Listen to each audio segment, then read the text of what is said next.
रामायण में एक घटना का वर्णन आता है कि श्री राम को ना चाहते हुए भी जान से प्यारे अपने अनुज लक्ष्मण को मृत्यु दंड देना पड़ता है।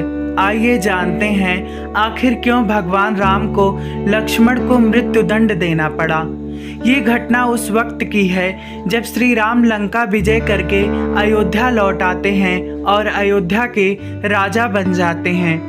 एक दिन यम देवता कोई महत्वपूर्ण चर्चा करने के लिए श्री राम के पास आते हैं। चर्चा प्रारंभ करने से पूर्व वो भगवान राम से कहते हैं कि आप जो भी प्रतिज्ञा करते हो उसे पूर्ण करते हो। मैं भी आपसे एक वचन मांगता हूँ कि जब तक मेरे और आपके बीच वार्तालाप चले तो हमारे बीच कोई नहीं आएगा और जो आएगा उसको आपको मृत्यु दंड देना पड़ेगा। भगवान राम यम को वचन दे देते हैं। राम लक्ष्मण को यह कहते हुए द्वारपाल नियुक्त कर देते हैं कि जब तक उनकी और यम की बात हो रही है वो किसी को भी अंदर ना आने दें, अन्यथा उसे उन्हें मृत्युदंड देना पड़ेगा। लक्ष्मण भाई की आज्ञा मानकर द्वारपाल बनकर खड़े हो जाते हैं। लक्ष्मण को द्वारपाल बने कुछ ही समय बीतता है, वहां पर ऋषि दुर्वासा का आगमन होता है। जब दुर्वासा ने लक्ष्मण से अपने आगमन के बारे में राम को जानकारी देने के लिए कहा तो लक्ष्मण ने विनम्रता के साथ मना कर दिया। इस पर दुर्वासा क्रोधित हो गए तथा उन्होंने संपूर्ण अयोध्या को श्राप देने की बात कही। लक्ष्मण समझ गए कि ये एक विकट स्थिति है जिसमें या तो उन्हें रामाज्ञा का उल्लंघन करना होगा या फिर संपूर्ण नगर को ऋषि के श्राप की अग्नि में झोंकना होगा।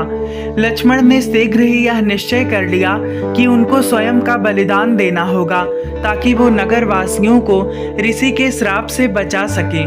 उन्होंने भीतर जाकर ऋषि दुर्वासा के आगमन की सूचना दी।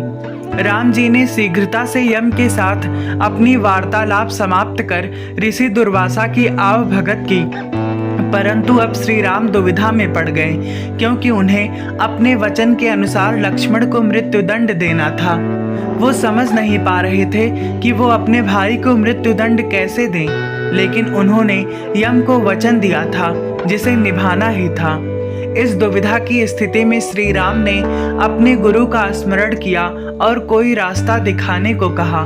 गुरुदेव ने कहा कि अपने किसी प्रिय का त्याग उसकी मृत्यु के समान ही है, अतः तुम अपने वचन का पालन करने के लिए लक्ष्मण का त्याग कर दो।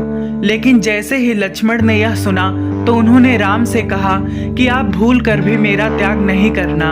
आपसे दूर रहने से तो यह अच्छा है कि मैं आपके वचन का पालन करते हुए मृत्यु को गले लगा लूं। ऐसा कहकर लक्ष्मण ने जल समाधि ले ली। Thank you for watching. Subscribe for more videos।